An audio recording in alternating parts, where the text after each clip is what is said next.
Siemaneczko widzowie, z tej strony Goldline. Dzisiaj mam dla was coś innego, a mianowicie wspomnianą już w postach recenzję sprzętu o nazwie NitroDeck. Za udostępnienie tego sprzętu do testów chciałbym podziękować firmie Plaion oraz jej pracownikom. No dobra, ale co to jest w ogóle ten NitroDeck? Ano to jest taka specjalna nakładka na Nintendo Switcha, pozwalająca nam pozbyć się Joy-Conów i właśnie grać na całkiem nowym zestawie analogów oraz przycisków bez problemów jakie mają Joy-Con. Producent zapewnia, że właśnie gra się na nich znacznie lepiej, a do tego sam NitroDeck ma też oferować dodatkowe funkcje, jak na przykład obsługa makra. Pytanie, czy ten sprzęt jest rzeczywiście taki fajny, jak wygląda na zdjęciach? Sprawdźmy. Na początek powiedzmy sobie kilka słów o szczegółach tego urządzenia. Ono jest kompatybilne z tradycyjnym Switchem oraz Switchem OLED. Jak sobie już wspomnieliśmy, jest to zamiennik oryginalnych Joy-Conów. To nie jest jedyna funkcja, jaką ma NitroDeck, natomiast o tym sobie powiemy za chwilę. Skupmy się na tej podstawowej, czyli byciu po prostu właśnie takim jednym wielkim Joy-Conem. Niektórzy z was pewnie spytają, po co to urządzenie, skoro właśnie mamy te Joy-Cony na Switchu? Otóż każdy, kto grał na tych Joy-Conach, no to po prostu wie, że one są takie sobie. Do mało dynamicznych gier jeszcze się jakoś nadają, natomiast jak gramy już w coś takiego jak Bayonetta czy Xenoblade, no to te Joy-Cony szybko zaczynają pokazywać wady. One są za małe, do tego bardzo szybko się psują i stąd jest właśnie zapotrzebowanie na takie sprzęty jak NitroDeck. I producent tego oto NitroDecka zapewnia, że właśnie naprawił wszystkie problemy tych Joy-Conów. Po pierwsze, ten NitroDeck jest większy, właśnie się go trzyma dużo wygodniej. Po drugie, analogi też są większe niż te Joy-Conowe i wykorzystują tak zwany efekt Halla. Co to jest ten efekt Halla? Ano to jest taka inna technologia działania grzybków, gdzie za wychyły gałki nie odpowiadają już potencjometry, tak jak właśnie w tradycyjnych Joy-Conach, a one bywają zawodne, a tak zwany czujnik Halla, który się opiera na polu magnetycznym. Dzięki tym czujnikom to grzybki mają być nie tylko bardziej precyzyjne niż te standardowe, ale przede wszystkim mają być też bardzo wytrzymałe i nigdy już ma nie dochodzić do tak zwanego driftu analogów, który niestety na Switchu występuje masowo. I po trzecie w końcu, NitroDeck ma też oferować 4 dodatkowe przyciski z tyłu urządzenia, które będziemy sobie mogli dowolnie zaprogramować i to nie tylko do wciskania jakiegoś tam pojedynczego przycisku, ale nawet całych sekwencji przycisków, tworząc tak zwane makra. I co ciekawe, programować te makra będziemy mogli bez użycia żadnej aplikacji ani nawet komputera, a można to zrobić prosto na Switchu. Na deser pozostaje nam także możliwość skorzystania z takiej specjalnej aplikacji towarzyszącej, ładowania Switcha bez wyjmowania go z NitroDecka dzięki portom USB, a także, co ciekawe, użycia samego NitroDecka jako osobnego zewnętrznego pada do gry, gdy naszego Switcha wsadzimy do docka i go podłączymy do telewizora. Tyle jeżeli chodzi o teorię, sprawdźmy więc jak to urządzenie wygląda. A więc jak wygląda samo pudełko od NitroDecka? No wygląda właśnie w ten sposób. Ja przepraszam, że to pudełko jest takie zgwałcone, no bo tu widać, że to jest jakieś porysowane, natomiast w takim stanie zostawił to pudełko poprzedni recenzent, którego nie pozdrawiam. Także jedźmy dalej. To pudełko mniej więcej wygląda tak, natomiast ono się będzie różnić w zależności od tego, jaką wersję macie. Zauważcie, że to jest jakaś limitowana edycja retromiętowa z taką specjalną torbą do noszenia, jakby co, także w środku też może być nieco inaczej. No a pudełko wygląda tak. Nic tutaj wielkiego specjalnego nie ma, dlatego przejdźmy od razu do otwarcia go. To się tak wysuwa. To sobie możemy wywalić stąd. I w środku, jeżeli go otworzymy, znajdziemy to, a następnie otwieramy kolejne pudełko, jak jakieś matrioszce i w środku znajdziemy to. Tutaj jest ta torba, o której mówiłem, do przenoszenia. Ona jest tylko bodajże w tych edycjach limitowanych, także w swojej możecie jej nie znaleźć, niekoniecznie. Odłóżmy sobie ją chwilowo na bok. Tutaj jest pasek do tej torby, także nic w sumie ciekawego. Tutaj jest taka kartka z szybkim startem, jest tu napisane mniej więcej, gdzie można znaleźć instrukcje i tak dalej, takie pierdoły. Tutaj w tym pudle powinna być jeszcze instrukcja, natomiast jej tutaj nie ma. Dlaczego jej nie ma? Nie wiem. Także wam jej nie pokażę, natomiast wydawca na moją prośbę przysłał mi formę elektroniczną tej instrukcji i jest całkiem ok, także tutaj się nie przyczepiam do niczego. Także to pudełko możemy już zamknąć, bo tu nic nie ma ciekawego. Przejdźmy do samego NitroDecka. No to stąd, dobra. NitroDecka znajdziemy sobie tutaj. Całkiem fajna w ogóle ta torba, bo ona jest taka sztywna, nie? Widzicie, że to jest z takiego sztywnego materiału, że nawet jak się w to walnie, to się nie ukształci. No i widzę, że to jest takie bezpieczne. No ale przejdźmy do samego NitroDecka. Otwierajmy. Co znajdziemy tu w środku? Otóż w środku jest NitroDeck, którego zostawimy sobie na deserek. Tutaj znajdziemy kabel O tym kablu sobie powiemy jeszcze później. On się przydaje do ładowania nitrodeka na przykład z doka i też do innych rzeczy. Znajdziemy też szmatkę do przecierania ekranu, też sygnowaną logiem właśnie nitrodeka. Oraz znajdziemy też nakładki na analogi. O takie o. Można je sobie zamienić zamiast tych analogów, które są w nitrodeku, ale w sumie nie wiem po co. No mniejsza z tym. To zapakujmy do środka, żeby nam się nie pamiętało. Sorry, że tak to zgwałciłem. Dobra. I wyjmijmy sobie punkt programu, czyli samego nitrodeka. Nitrodek wygląda tak. Możecie sobie go obejrzeć ze wszystkich stron. Tutaj ma takie dodatkowe 4 przyciski. Tutaj to jest ważne. Tutaj jest wiadomo stopka. Tutaj mamy triggery, tak, które są, co ciekawe, analogowe, tak, one nie są klikowe, jak widzicie, tak jak w Switchu. Tutaj mamy zwykłe przyciski, no i tutaj to mamy tradycyjnie, tak jak na padzie do Switcha, tak. X, Y, A, B, no i plusy, minusy, różne duperele, to jest przycisk do zrzucania screenów, czyli tak jak na Switchu, a tutaj mamy przycisk Home po prostu, tylko że to jest przycisk teraz niby producenta, tak. I 2 analogi. To tyle, jeżeli o to chodzi. Weźmy się to na bok, żeby nam nie przeszkadzało. Dobra. Jeżeli chodzi o samego nitrodeka, to powiedzmy sobie parę słów o wykonaniu. Jeżeli chodzi o wykonanie, jeżeli chcecie zobaczyć, czy jakiś produkt jest dobrze wykonany, to najprościej jest spojrzeć na krawędzie. Jeżeli chodzi o nitrodeka, to tu jest ok. Jeżeli produkt jest ogólnie słabej jakości, to na krawędziach będzie często widać takie wlewki po plastiku, nie? Tutaj ich nie widzę. Tutaj wygląda to nieźle. Jeżeli chodzi o te wlewki, to ich nie ma. Jak ten nitrodek ogólnie wygląda? Jak wygląda jego budowa? No wygląda całkiem nieźle. On jest taki dość sztywny. Nic tutaj nie skrzypi i tak dalej. Te przyciski też się wydają w porządku. Laminat też jest całkiem niezły. Tutaj jest jeszcze taki specjalnie nadrukowany, żeby się palce nie ślizgały, żeby miał lepszą przyczepność. Ogólnie wygląda to nieźle. Jeżeli chodzi o tą stopkę, to ona jest trochę taka jakaś krótka, także działa, ale jest taka jakaś krótka, pokażę wam jak to działa. No, to działa tak, tak? Chyba jest ok, natomiast mogli dać troszeczkę dłuższą. I tutaj jest wszystko w porządku. Te przyciski 4 też działają całkiem nieźle, są ładnie wykonane. Tutaj mamy jeszcze taki specjalny przycisk programowania, o którym ja sobie jeszcze powiemy później. Natomiast jedna rzecz mi się w tym deku na samym starcie nie podoba. Nie wiem, czy to będzie słychać, ale teraz tym potrząsnę. Nie wiem, czy słyszycie to, że te przyciski latają, te. One nie są takie sztywne jak normalnie w padzie, tylko jak się tym trzęsie, to jest słychać. No to jest po prostu irytujące. Nie jest to jakoś bardzo wkurzające, ale jest to taki irytujący szczegół i szczerze mówiąc, patrząc na wykonanie tego nitrodeka, który jest w sumie całkiem fajne, no to ja się dziwię, że takie coś zostawiono. To jest dla mnie po prostu dziwne. Dobra, włóżmy sobie teraz do tego switcha, no bo tutaj oczywiście do środka wkładamy switcha właśnie na to miejsce. Tutaj jakieś są ogólnie duperele, o których ja jeszcze powiem później, ale na razie włóżmy sobie do tego switcha. I, jeszcze jedna rzecz. Jak odpalimy naszego switcha, to musimy, zanim jeszcze założymy tego nitrodeka, musimy sobie wejść w opcje. Wejść sobie następnie w kontrolery. I musimy pamiętać, żeby mieć zaznaczoną właśnie tą opcję. To musi być na on, bo inaczej nam ten nitrodek nie zadziała.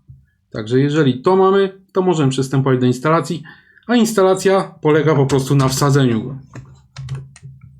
Wsadzeniu go. Tak, i koniec instalacji. Także jest to proste jak drut. Jeszcze wam pokażę, że wszystko działa. Jakby co, jak macie tego nitrodeka włożonego, to włącza się switcha tym przyciskiem. Także pad na to nie zareaguje, te wszystkie na to nie zareagują, musicie go włączać tym od zasilania.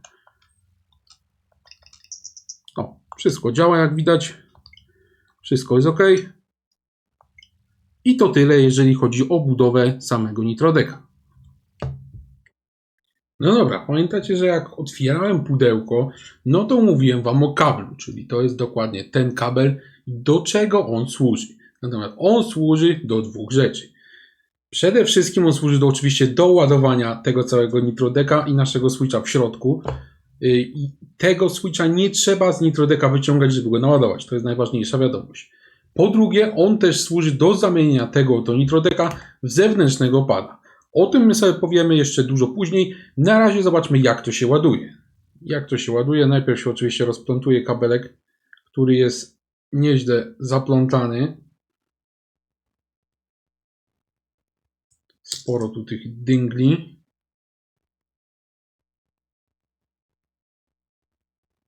Dobra. Ok, jak rozplączemy kabelek, chcemy naładować tego nitrodeka. No normalnie się ładuje switcha po prostu wkładając go do doka, tak? Ja się na początku zastanawiałem, dlaczego ten nitrodek nie ma takiego wejścia jak właśnie zwykły switch do doka, żeby go tam wsadzić. Otóż, nie wiem czy widzicie, on jest gruby jak jasna cholera, więc po prostu do tego doka by się nie zmieścił. Więc producent musiał wymyślić tutaj coś innego. Coś innego to jest dokładnie to. To są dwa wejścia USB i do tego podłączamy sobie doka i wtedy ten nasz switch w tym nitrodeku się ładuje. Nie musimy go stąd wyciągać, żeby go naładować. Jak to działa? No to jest bardzo proste. Bierzemy, podkładamy pod input, ten output służy właśnie do zamienienia go w zewnętrznego pada, tego na razie nie będziemy używać. Jeżeli chcecie go naładować, podłączacie go pod input. Ustawiacie sobie stopkę, żeby się nie wypierniczył. Dokładnie tak. A następnie podłączacie to do doka, który jest obok. I tyle. I jak widać, switch się już ładuje. Także to jest fajne w tym sprzęcie, że właśnie nie trzeba tego środka switcha wyciągać, żeby w ogóle tego switcha naładować, no bo można go naładować właśnie w ten sposób, bez wkładania go do doka. To jest naprawdę spoko. Czy dało się to załatwić inaczej, jakoś właśnie tak ładniej, żeby to było bardziej elegancko zrobione, no bo to jest tak, trochę robi się przez to bajzel, tak? No ale nie, mi się wydaje, że się nie dało, no bo jak sami widzieliście, można by zaprojektować to tak, żeby to wchodziło do tego oryginalnego doka, natomiast to jest za grube, jak sami widzicie, można było zrobić to cięższe, ale wtedy myślę, że ten sprzęt straciłby troszeczkę na ergonomii. Myślę, że to rozwiązanie jest ok i myślę, że też Wam się powinno spodobać. No dobra, została nam jeszcze jedna rzecz. Pamiętacie pewnie, że jak pokazywałem Wam tył tego nitrodeka, no to tu były te 4 przyciski i one Was pewnie ciekawią, po jaką cholerę to jest. Otóż te 4 przyciski są w pełni programowalne, czyli można je sobie zmapować do dowolnego przycisku, tutaj właśnie te 4 z tyłu. Jak je wciśniecie, to one mogą wciskać jakiś dowolny przycisk z tych, tak, nawet grzyba któregoś. Natomiast co jest w tym fajne, to jest to, że one nie muszą wciskać tylko jednego przycisku. Możecie tak zaprogramować, żeby wcisnęły na przykład ten i ten w jakiejś tam kolejności, albo więcej, czy też mniej. I one wtedy się wcisną po wciśnięciu tego jednego. Wciśnie się taka cała sekwencja, tak jak ją właśnie zaprogramujecie. Jak to się robi? No bajecznie prosto. Najpierw ja włączę sobie switcha. Mam tutaj przygotowaną gierkę Blasphemous. Dobra. Jak chcemy teraz na przykład zaprogramować tego, żeby wciskała jakieś przyciski. Jest tu taki specjalny przycisk, który nazywa się PROG, czyli od programowania. Jego sobie przytrzymujemy, aż tu zacznie migać to logo na fioletowo. I teraz po prostu wciskamy w kolejności przyciski, które chcemy zaprogramować. Załóżmy, że ma to i to. Czekamy chwilę. No jest na to 10 sekund bodajże, o ile producent podawał. Dobra, teraz wciskamy ten przycisk i to powinno być już zaprogramowane. Sprawdźmy. No dokładnie, wszystko działa dokładnie tak jak zaprogramowaliśmy, czyli wciskając ten przycisk, który przed chwilą zaprogramowaliśmy, teraz ten pad robi za nas dwie akcje. Zobaczcie, że on skacze naszą postacią i jednocześnie atakuje. Żeby to zrobić, musiałem wcisnąć ten przycisk i ten, a on to robi po naciśnięciu tego jednego, te dwie akcje. To jest po prostu bajecznie proste zaprogramowanie, to się przydaje jak jasna cholera w niektórych grach, no bo teraz możecie nie zauważyć do tego jakiegoś zastosowania, natomiast w niektórych grach się zdarza, że na przykład jakieś akcje robimy wiele razy, na przykład właśnie podskakujemy, atakujemy. Tutaj w tej grze nawet jest taki przeciwnik, którego właśnie trzeba podskoczyć i zaatakować. Naciskając ten przycisk mogę to właśnie zrobić jednym przyciskiem, nie muszę tego za każdym razem robić i to zrobi za każdym razem właśnie ten pad idealnie. No dobra, to tyle jeżeli chodzi o samo programowanie. Wydaje mi się, że ten feature jest naprawdę fajny i jeżeli chodzi o nitrodeka, to tutaj nie ma już żadnych praktycznie więcej funkcji. Jeżeli chodzi o ten przycisk PROG, to jak go przytrzymamy, to tak jak mówiłem, wchodzimy w tryb programowania. Natomiast jest jeszcze jeden bajer, możemy go wcisnąć kilka razy i wtedy zmniejszy nam się jasność tego wkurzającego LEDa albo wręcz się wyłączy. Jest też taka możliwość, że jego się przytrzymuje bardzo długo i wtedy te wszystkie 4 przyciski można całkowicie wyłączyć, jeżeli nie chcecie z nich korzystać. Także to jest też ważne do notowania. Jeżeli nie macie zamiaru z tego korzystać, będziecie się martwić, że wciśniecie je przez pomyłkę albo coś w tym stylu, to te przyciski z tyłu też się da wyłączyć. I to tyle, jeżeli chodzi o wszystkie bariery, jakie NitroDeck oferuje. No dobra, to teraz najważniejsze pytanie, czyli jak się na tym gra? I teraz w zależności od naszych potrzeb, no to NitroDecka możemy używać na 2 sposoby. Jako właśnie zamiennika joyconów, czyli tego switcha sobie wsuwamy do środka i używamy go w trybie przenośnym, a także NitroDecka możemy używać jako zewnętrznego pada, podczas gdy nasz switch jest podpięty do fabrycznego docka. I tutaj ten sprzęt wypada kolejno kiepsko oraz przeciętnie. Dlaczego tak, a nie inaczej? No zaraz do tego dojdziemy. Na początek zajmijmy się właśnie tym najbardziej popularnym sposobem grania na NitroDecku, czyli jako zamiennik joyconów, czyli przenośnie. NitroDeck, jak już sobie powiedzieliśmy, jest całkiem solidnie wykonany, on sam z dłoni nie wypada, w przeciwieństwie też do tych standardowych joyconów. Nawet po dłuższych sesjach nie męczyły mi się ręce właśnie od trzymania tego sprzętu, chociaż trzeba zaznaczyć, że on jest trochę ciężki, ale mi się wydaje, że to nie powinien być problem. Szczególnie, że właśnie trzyma się go znacznie wygodniej niż te standardowe joycony. No dobra, ale przecież powiedziałem, że gra się na nim nie za fajnie. Więc w czym tutaj jest problem? Ano problem nie jest tutaj w jakości wykonania, czy samej wadze tego NitroDecka.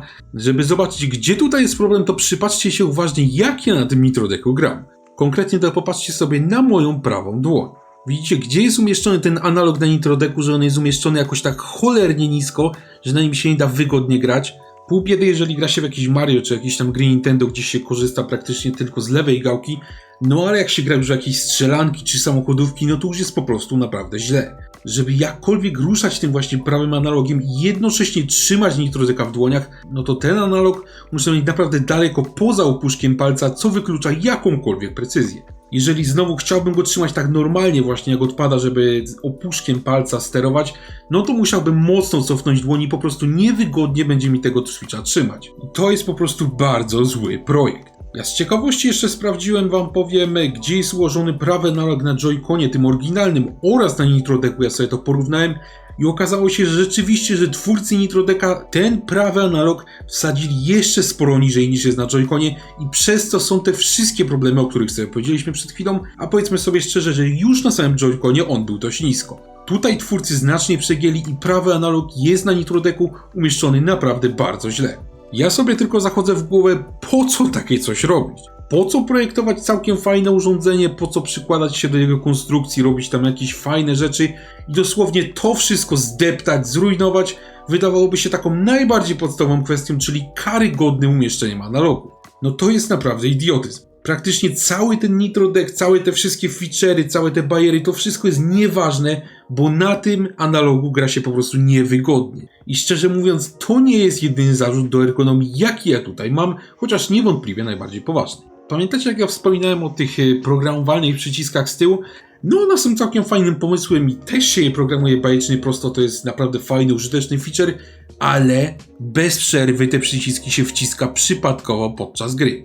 Nie tylko dlatego, że one są kiepsko umieszczone, no bo one są po prostu za blisko, ale bez przerwy się je wciska również dlatego, że one są po prostu ekstremalnie czułe, wystarczy je tylko musnąć, żeby one się wcisnęły, no tak się nie robi. Co prawda jest możliwość wyłączenia całkowitego tych przycisków, ale niestety wtedy też tracimy możliwości, żeby z nich korzystać, a one są, jak mówiłem już wcześniej, całkiem spore i przydatne. Po kilku godzinach gry, jak będziecie grać na tym NitroDecku, no to już instynktownie będziecie unikać tamtej przestrzeni z tyłu, żeby tych przycisków czasem nie wcisnąć, ale to jest po pierwsze niewygodne, a po drugie, jak chwycicie NitroDecka jedną ręką, żeby go podnieść, no to gwarantuję wam, że i tak te przyciski wciśniecie. To jest kompletnie bez sensu. Wystarczyło te przyciski po prostu przesunąć nieco bardziej do środka i zrobić nieco bardziej takie twarde, żeby ich nie wciskać przez pomyłkę, a w obecnym stanie, no to jest po prostu głupie.